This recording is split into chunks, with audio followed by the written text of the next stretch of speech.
네, 뉴제스탁 일기예보 이어갈게요. 뉴제스탁의 문호준 이사님 함께합니다. 안녕하세요. 네, 안녕하십니까. 네, 안녕하세요. 안녕하세요. 네, 오늘 궁금했어요. 네. 비 어떻게 잘 피하셨는지. 그러게요. 비가 많이 오죠? 농담이 아니라 제가 올해 들어서 우산을 핀 적이 네. 거의 없습니다. 펴도 한 정말 잠깐 네. 정도고 그 정도로 정말 제가 이제 비를 네. 안 맞았는데 물론 네. 그만큼 밖에 안 나가긴 하지만 네, 그렇죠. 오랜만에 오늘 비를 좀 후다닥 맞고 이렇게 왔더니 정신이 없네요. 네, 오늘 네. 비 많이 온다 그러더라고요. 종일 네. 우산 꼭 챙겨서 큰 우산 네, 갖고 알겠습니다. 다니시기 바랄게요. 파라솔. 자, 그러면 종목들 바로 보겠습니다. 일단은 월요일장 개장하면서 전체적으로 분위기가 좀 흐르는 모양이었는데 네.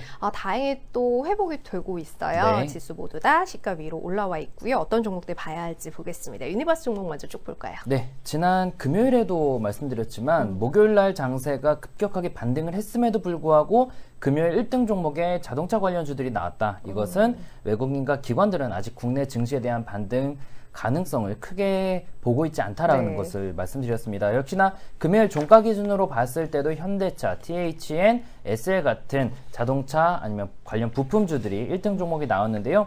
이 자동차 관련주들은 어려운 장세에서 잘 버텨주는 약간은 안전자산적인 흐름을 보여주기 때문에 이런 힘든 장에서는 공략할 만한데요.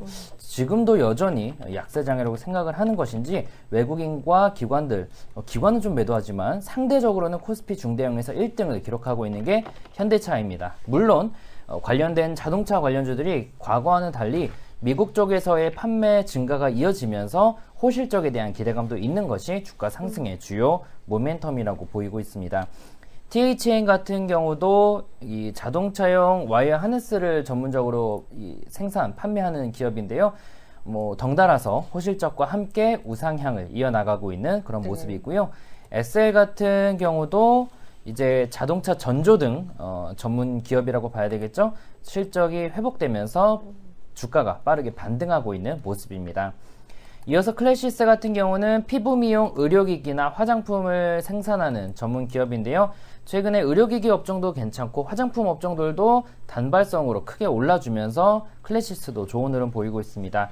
다른 종목과 다른 점이라면은 동종목은 사실 큰 하락 없이 우상향을 이어나가고 있는 상황인데요. 계단식의 매우 안정적인 오름세를 보이고 있습니다.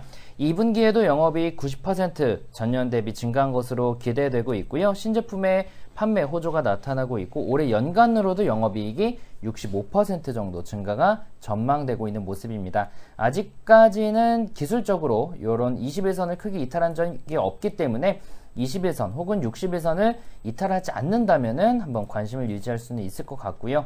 오이솔루션도 그렇고 밑에 있는 이노와이어리스도 그렇고 5G 관련주죠. 관련돼서 이노와이어리스도 지난주에 한번 추천을 드렸던 종목이고요. 5G도 그렇고 수소차, 전기차, 사물인터넷 4차 산업혁명주들은 계속 오를 거라는 말씀 드렸습니다. 계속 오르는데 이제 상승과 하락을 반복할 뿐이겠죠. 그래서 5G 관련된 종목들 다시 한번 수급이 강해지고 있는 모습입니다. 그 다음은 서호전기 같은 경우는 이 중공업 소프트웨어 관련된 전문 기업인데요. 최근에도 중국 중공업 업체와 246억 원 규모의 크레인 제어 시스템 판매 계약을 체결했고 지난 1분기에도 영업이익이 28% 정도 증가했었습니다. 사실 특별한 이슈는 없습니다만은 최근에 수급이 강해지고 있고 1분기 호실적에 이어서 2분기에도 호실적이 기대돼서 그런지 모르겠지만 반등을 좀 준비하고 있는 모습입니다. 그 다음 SNK 폴리텍 역시나 1등 종목의 단골 손님이죠. 지지난주부터 1등 종목을 한 번도 놓치지 않고 나오고 있는데 일단 이 종목도 반도체 소재 국산화의 수혜가 기대되는 종목이라는 말씀 드리고 있습니다. DB하이텍 같은 경우는 최근 들어서 좀 반등이 나와주고 있습니다. 아날로그 반도체로 불리는 8인치 웨이퍼에 특화된 파운드리 업체인데요. 1분기에 영업이익 76% 증가에 힘입어서 또 호실적 기대되고 있는데 이 기업은 베타값이 2.0으로 상장된 전 종목 중에서 가장 높은 베타값을 자랑하고 있는 기업 중 하나입니다. 즉 시장이 1 오르면 2배 오르고 시장이 1 떨어지면 2배 떨어지는 종목이니까 어려운 장세에서 강할 수밖에 반등 장세에서 강할 수밖에 없는데 만약에 시장이 조정받으면 빠질 수도 있다라는 거 가정하면서 봐주시기 바라겠고요. 카페24 같은 경우도 지난 금요일에 강하게 올라주었습니다. 뭐 수급적으로는 사실 그 이전부터 7월 말부터 상당히 강한 수급을 기록했었고요. 모멘텀 점수도 높았는데 이제서야 반등에 나서는 모습을 보였고, 카페24 같은 경우도 일단 경쟁사가 많지 않은 기업인 만큼 일단 오르면은 또 무섭게 올라가는 특징이 있습니다.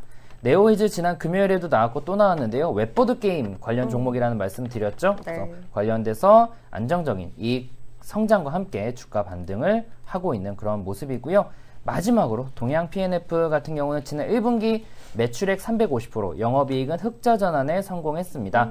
분체 이송 시스템의 설계, 제작, 설치, 시운전 등을 주로 사업하는 그런 업체인데 요즘 들어서 다시 수급이 강해지고 있다 정도 볼 네. 수가 있겠습니다. 알겠습니다. 확실히 자동차 관련된 종목들이 이제 비율로 봤을 때 좀 많이 등장을 하네요. 이게 네. 시장 전체적인 상황에 있어서 갖는 의미에 대해서는 여러 차례 이야기를 드렸으니까요. 참고하시면 좋을 것 같고요.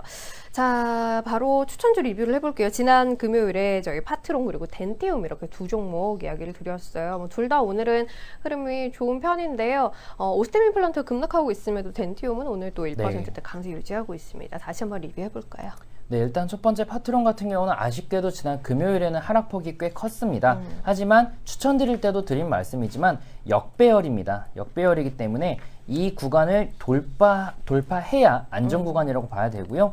그래서 손절가까지 그냥 분할 매수 관점에서 천천히 접근해 보시고, 만약에 손절가를 이탈한다면 그때 일단은 비중을 대부분 축소하는 그런 전략을 하시면은 손해를 보더라도 큰 손실이 없을 거라고 생각이 되고 있습니다. 카메라 모듈 수요가 증가하면서 장기적으로는 충분히 추가적인 상승 기대가 되고 있는 상황이고요. 투자 시 목표가 1차적으로 14,900원, 2차는 16,400원, 손절가 12,500원 말씀을 드리겠고요. 덴티움은 앵커님 말씀대로 그 대장주격이라고 볼 수 있는 이제 오스템 임플란트가 네. 떨어짐에도 오히려 반등을 하고 있습니다.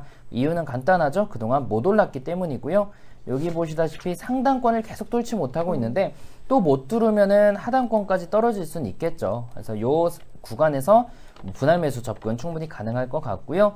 일단 간단합니다. 임플란트 관련 종목들 오를 때 못 올랐으니까 이제 오를 것으로 기대되고 있습니다.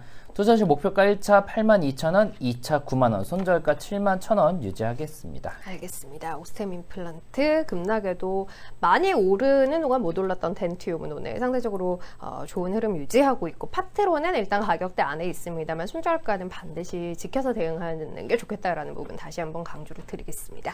자, 그러면 오늘은 어떤 종목들 가지고 오셨을까요? 네, 첫 번째는 게임주에서 컴투스를 가지고 나왔습니다. 아까 1등 종목에도 게임주가 지난주에 이어서 네오이즈라는 종목이 나왔고, 최근에 게임주들도 중국 소비주들 상승과 더불어서 강세를 보이는 모습을 보이는데 컴투스는 그 중에서도 가장 약한 종목 중에 하나입니다. 약한 이유라면은 일단 2분기 영업이익이 전년 대비 11% 감소하면서 컨센서스를 하회했고요. 주력 게임인 서머너즈워의 매출이 감소하고 있고, 또 서머너즈워 IP를 활용한 신작 게임 2종이 출시가 내년으로 연기됐다라는 사실 악재의 악재가 겹치고 있습니다. 하지만 워낙에 많이 빠졌습니다. 롱텀 차트로 보더라도 주가가 저점까지 떨어졌고, 과거에도 저점 구간에서 반등을 해주는 모습을 보였었고요. 수급적으로도 저점이라고 생각했는지 기관들이 꾸준하게 사모으고 있습니다. 그래서 컴투스도 굉장히 매력적이다라는 관점에서 말씀드리는 게 아니라 최근에 그래도 관련 업종이 조금 반등하고 있고, 컴투스도 워낙에 많이 빠졌고 저점에서 기관 물량 들어오고 있기 때문에 일단 1차 혹은 좀 더 간다면 2차까지만 공략하시라는 관점에서 말씀을 드리겠고요. 목표가는 1차적으로 94,000원, 2차는 10만원, 손절가는 79,000원 말씀을 드리겠고요. 네. 두 번째 일진 머티리얼즈는 좀 아쉽게도 오늘 4%대 거의 상승을 보이고 있습니다. 일단 하지만 2차 전지 쪽도 시장을 주도하는 업종인 만큼 쉬어갔으면 올라줘야 되겠죠. 특히나 이 일본의 규제에 따른 소재 국산화에 이제 이런 2차 전지 소재들도 이름을 올리면서 일진 머티리얼즈 국내 시장 점유율 1등 이 일렉포일 전문 생산 기업인 만큼 2차 전지 쪽에서도 소재 국산화 바람이 분다면은 충분히 그 수혜를 기대할 수 있는 종목입니다. 추가적으로 말레이시아 공장이 정상 가동 시작하면서 전기차 배터리용 응급집 전체 출하량이 28% 정도 증가하면서 전체적인 매출을 또 끌어올릴 것으로 기대를 하고 있는 상황입니다.